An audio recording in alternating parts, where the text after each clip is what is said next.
Chapter 13. How the Dwarves Refuse to be Taken In.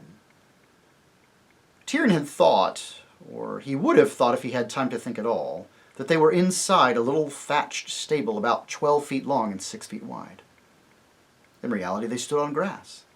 The deep blue sky was overhead, and the air, which blew gently on their faces, was that of a day in early summer. Not far away from them rose a grove of trees, thickly leaved, but under each leaf there peeped out the gold or faint yellow or purple or glowing red of fruits such as no one has seen in our world. The fruit made Tyrion feel that it must be autumn, but there was something in the feel of the air that told him it could not be later than June. They all moved towards the trees. Everyone raised his hand to pick the fruit he best liked the look of, and everyone paused for a second. The fruit was so beautiful that each felt, "It can't be meant for me. Surely we're not allowed to pluck it." "It's all right," said Peter. "I know what we're all thinking, but I'm sure, quite sure, we needn't. I've a feeling we've got to the country where everything is allowed." "Here goes, then," said Eustace, and they all began to eat. What was the fruit like? Unfortunately, no one can describe a taste. All I can say is that compared with those fruits, the freshest grapefruit you've ever eaten was dull, and the juiciest orange was dry, and the most melting pear was hard and woody, and the sweetest of wild strawberries was sour. And there were no seeds or stones or wasps. If you had once eaten that fruit, all the nicest things in this world would taste like medicine after it. But I can't describe it. You can't find out what it is like until you can get to that country and taste it for yourself. When they'd eaten enough, Eustace said to King Peter, "You haven't yet told us how you got here. You were just going to when King Tyrion turned up." "There is not much to tell," said Peter. "Edmund and I were standing on the platform when we saw your train coming in. I remember thinking it was taking the bend far too fast, and I remember thinking how funny it was that our people were probably in the same train, though Lucy didn't know about it." "Your people, High King," said Tyrion. "I mean, my father and mother, Edmund and Lucy's and mine." "Why were they?" asked Jill. "You don't mean to say they know about Narnia?" "Oh, no, that had nothing to do with Narnia. They were on their way to Bristol. I'd only heard they were going that morning, but Edmund said they would be bound to be going by that same train." Edmund was the sort of person who always knew about railways. "And what happened then?" said Jill. "Well, it's not very easy to describe, is it, Edmund?" said the High King. "Not very," said Edmund. "It wasn't at all like that other time when we were pulled out of our own world by magic. There was a frightful roar, and something hit me with a bang, but it didn't hurt, and I felt not so much scared as, well, excited. And this is the one queer thing. I'd had a rather sore knee from a hack at rudder. I noticed it had suddenly gone, and I felt very light, and then here we were." "It was much the same for us in the railway carriage," said the Lord Diggory, wiping the last traces of the fruit from his golden beard. "Only, I think you and I, Polly, chiefly felt we had been unstiffened. You youngsters won't understand, but we stopped feeling old." "Youngsters indeed," said Jill.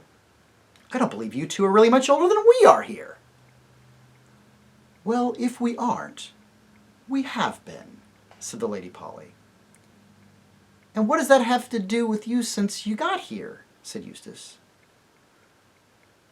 "Well," said Peter, "for a long time, at least I suppose it was a long time, nothing happened. Then the door opened." "The door?" said Tyrion. "Yes," said Peter. "The door you came in, or came out of.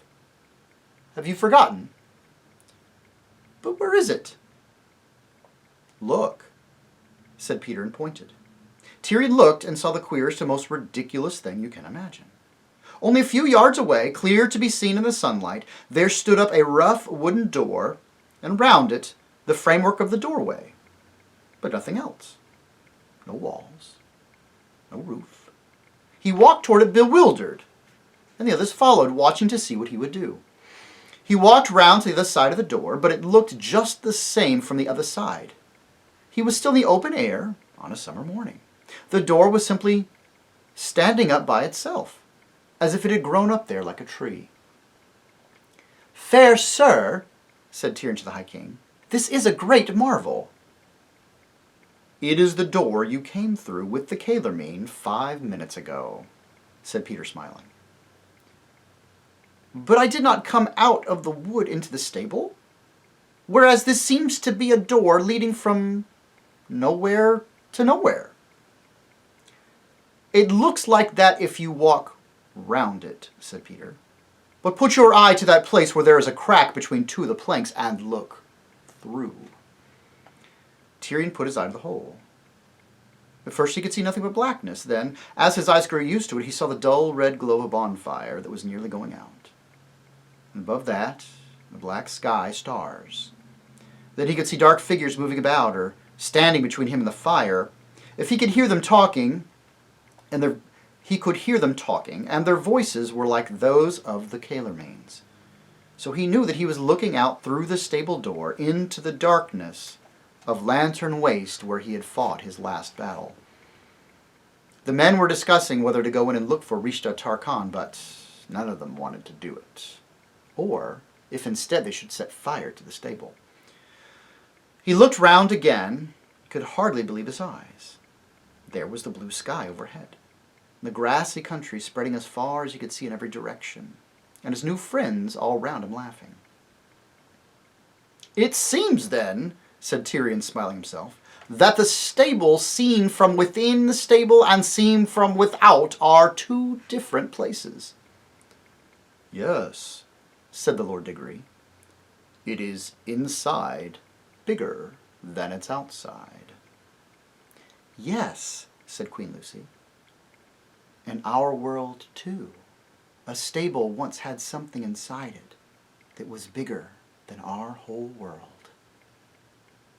It was the first time she had spoken, and from the thrill in her voice, Tyrion now knew why. She was drinking in everything more deeply than the others. She had been too happy to speak. He wanted to hear her speak again, so he said, "Of your courtesy, madam, tell on. Tell me your whole adventure."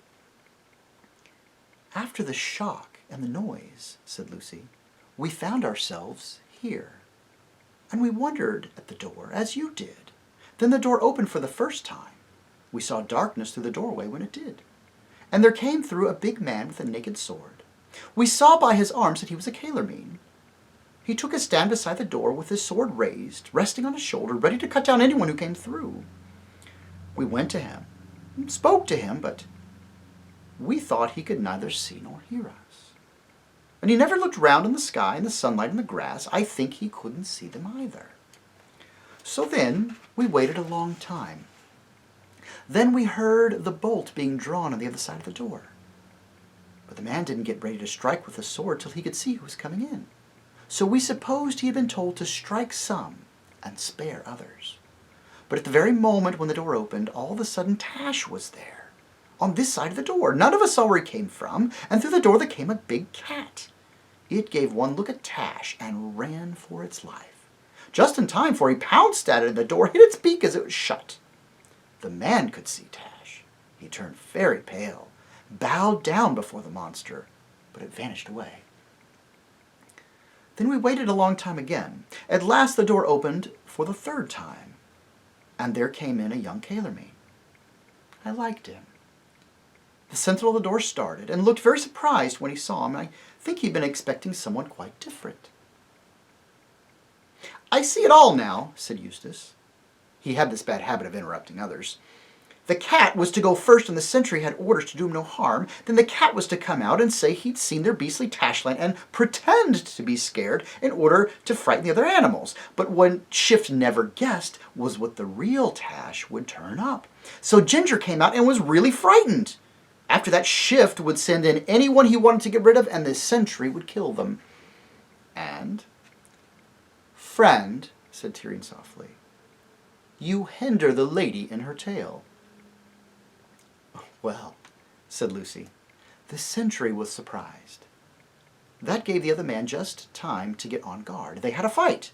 He killed the sentry and flung him outside the door. Then he came walking slowly forward to where we were. He could see us and everything else.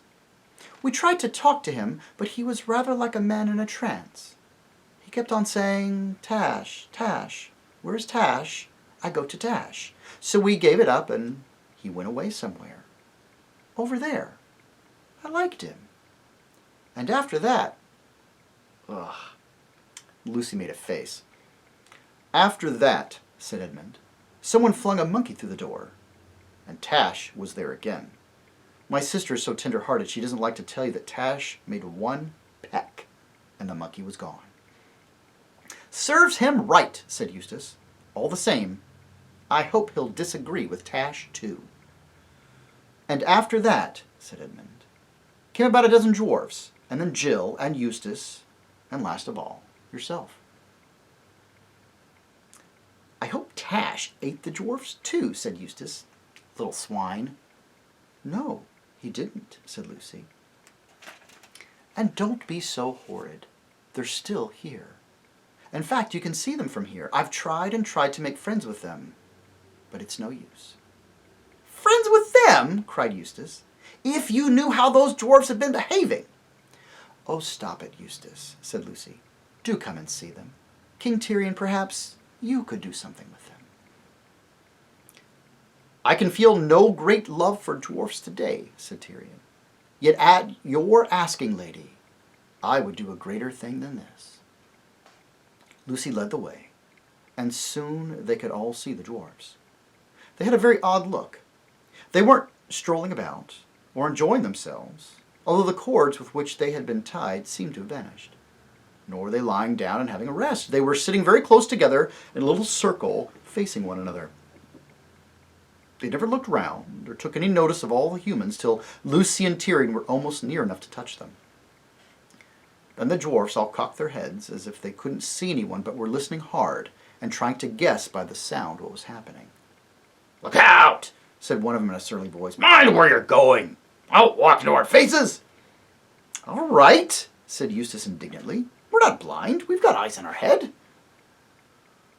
Well, they must be darn good ones if you can see and hear, said the same dwarf whose name was Diggle. In where? Said Edmund. Why, you bonehead, in here, of course, said Diggle. In this pitch-black, poky, smelly little hole of a stable. Are you blind? Said Tyrion. Aren't we all blind in the dark? Said Diggle. But it isn't dark, you poor stupid dwarfs, said Lucy. Can't you see? Look up. Look round. Can't you see the sky and the trees and the flowers? Can't you see me? How in the name of all humbug can I see what ain't there? How can I see you any more than you can see me in this pitch darkness? But I can see you, said Lucy.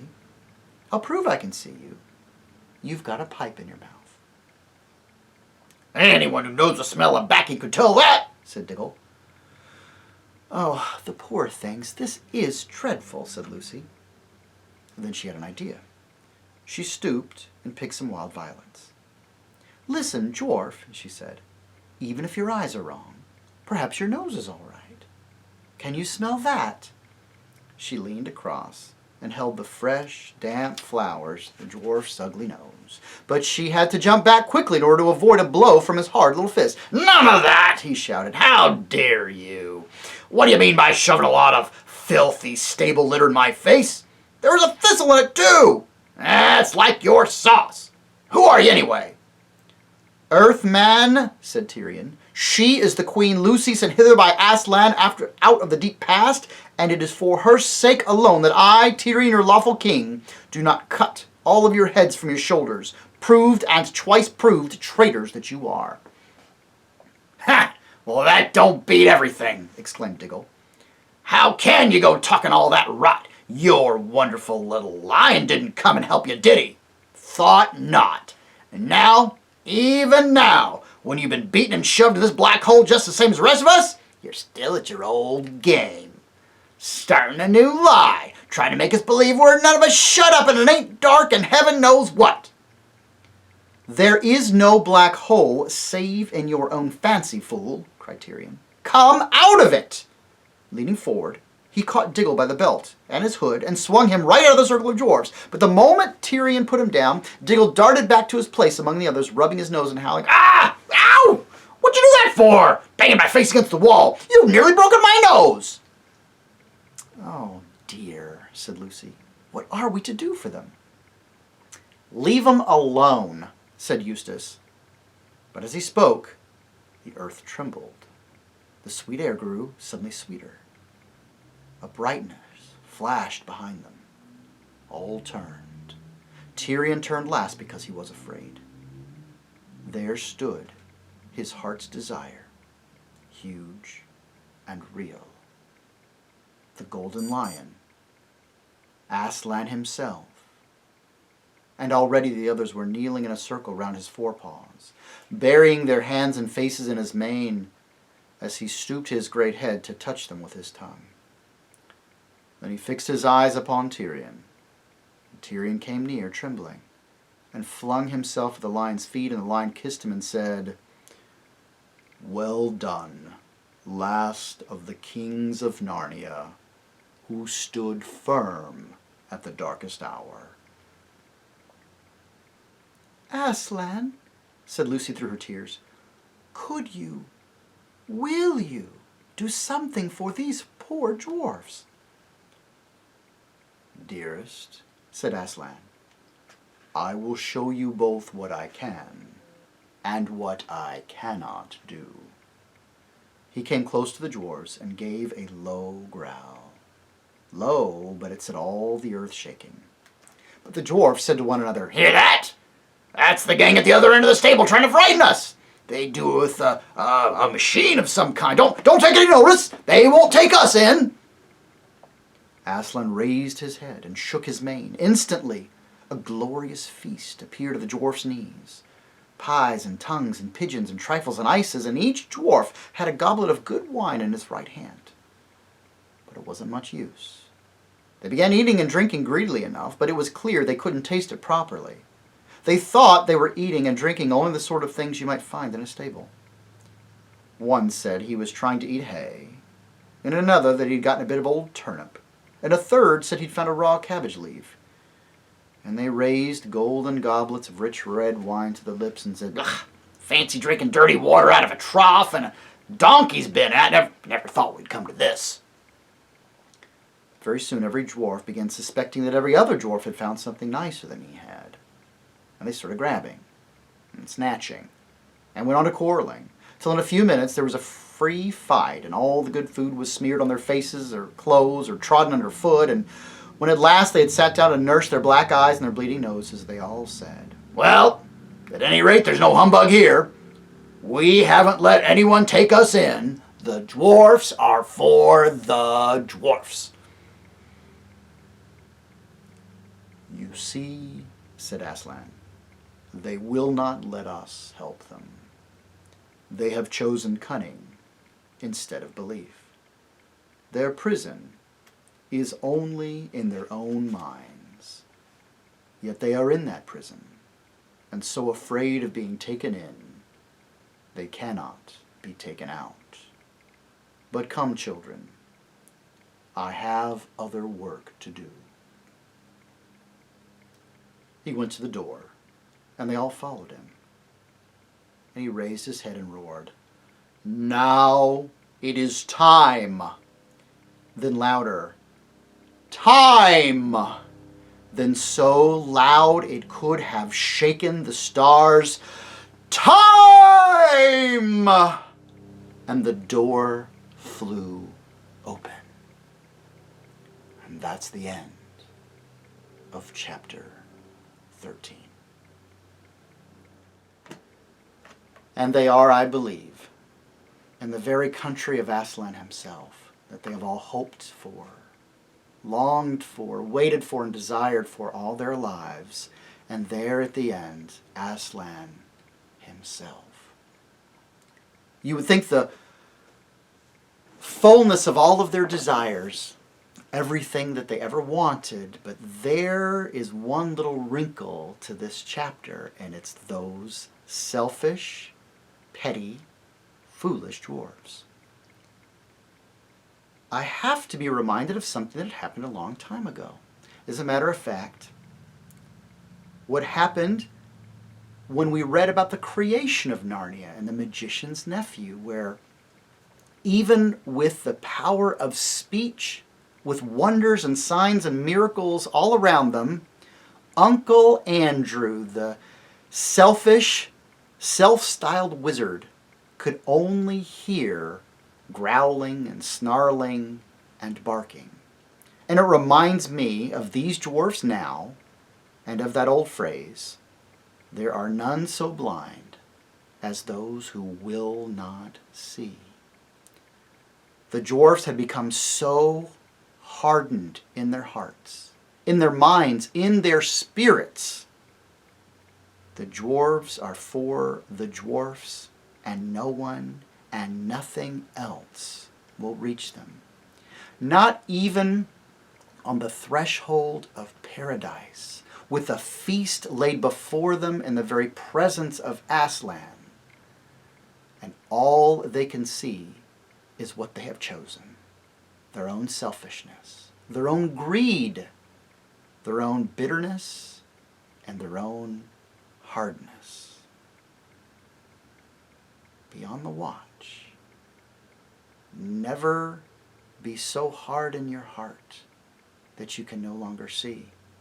You can no longer hear, or you can no longer the truth, even when it sits right in front of your face.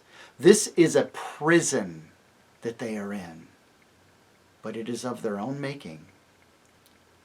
And the door of this prison is only locked from the inside.